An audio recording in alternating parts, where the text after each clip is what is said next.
G'day guys, welcome to the Crashed Alien, and today we're going to be taking a look at how Kit Harington had to apologise to internet feminists for saying men can be victims of sexism.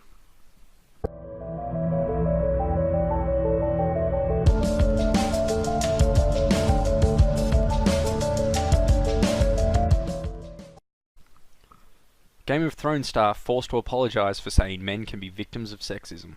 Holy shit. What a disgusting thing to say. How dare a man say that men can be victims of sexism? What a horrible thing.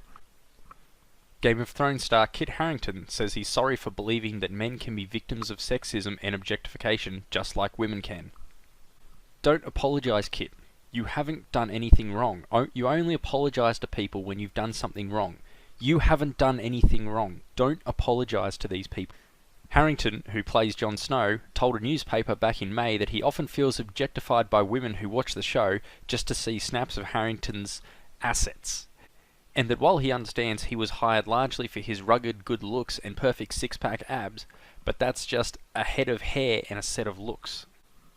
It's demeaning, Harington said. Yes, in some ways you could argue I've been employed for a look I have, but there's a sexism that happens towards men. There's definitely a sexism in our industry that happens towards women, and there is towards men as well. At some points during photo shoots when I'm asked to strip down, I felt that.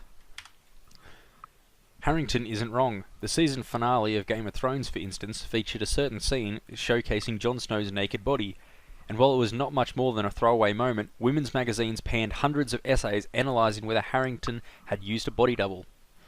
That's most definitely objectification. Unfortunately for Jon Snow, internet feminists weren't sympathetic to his plight and pushed back, even threatening to boycott the show until Harington admitted that whatever objectification he might have suffered, and however personally hurtful that sexism was, he could never understand what it's like to be sexually objectified as a woman. Well, I have one thing to say to these internet feminists. You don't understand what it's like to be sexually objectified as a man. If your point is that because he's not a woman he can't understand what it's like to be sexually objectified as a woman, then by the same logic, because you're not a man, you don't know what it's like to be sexually objectified as a man. So what if he can't understand what it's like to be sexually objectified as a woman? He's not talking about being sexually objectified as a woman. He's talking about being sexually objectified as a man. It's times like these that you think back to when feminists say stuff like, we're against sexual objectification of all kinds. Well, apparently not. Apparently when it comes to men, fuck you, it's not as bad as women, so we don't give a shit. How dare you try and talk out about you being sexually objectified when there's women that are being sexually objectified? It's times like these when they show their real colours and you see that it's not about getting rid of the problem of sexual objectification. It's getting rid of the problem of sexual objectification of women. When it comes to men, they obviously don't give a shit, as evidenced by what's happening to Kit here. I mean, look at the way they're acting. Oh, you're being sexually objectified. Oh, do you have a vagina? No. Oh, well then fuck you, who cares? Sexual objectification only matters if you have a vagina, don't you know that? And so, this week, Harington apologised for, in Game of Thrones parlance, knowing nothing. I was wrong there, though, he told The Guardian. Sexism against men is not something I should have really said. I think what I meant was, being objectified at the time, I did feel objectified, and now I've learned how to control that and just shutting it down. Look, I do think men can get objectified, he continued. I do feel I have been objectified in the past, sexually as well, in pieces that have been written about me. Has that made me feel uncomfortable in the past? Yes. Do I think my position is the same as a woman's in society? No. They're very different things, and I should have separated them. I was wrong. The thing is, poor Kit is right. He gets objectified. His pain isn't more or less than any woman's pain simply because women as a whole might suffer sexism more often than men.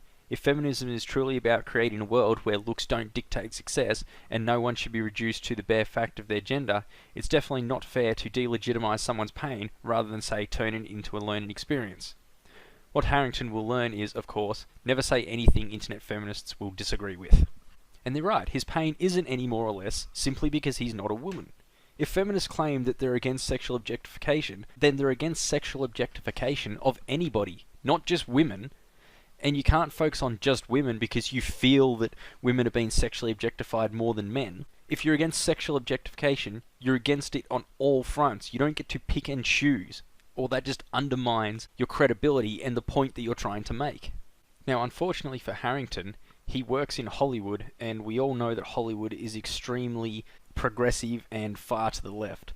So he pretty much had no choice but to apologise if he wanted to continue working, which is really disheartening to see that there's probably a lot of people in Hollywood that are very against these regressive ideals, but they can't really speak up about it because they'll lose their job. It's up there with like the Harvey Weinstein incident, where all these women didn't speak out because if they had, they'd probably never get any work in Hollywood again. So they just put up with it so that they could get a job and make some money. And it's pretty much the same for anybody who disagrees with the regressive side of Hollywood. If you disagree with the regressive side of Hollywood and you speak out about it, you'll pretty much be ostracized from Hollywood entirely, and you'll probably never work there again. So I understand that it is a hard decision on an actor or producer or director's part to actively go against the industry that you're working in. Anyway guys, that's all for this video. If you think that Kit did need to apologise, please leave a comment in the section below. Or if you are on my side and you believe that Kit had nothing to apologise for and Jon Snow did nothing wrong, then please, I'd like to hear about it. Otherwise, I'll catch you later. See ya.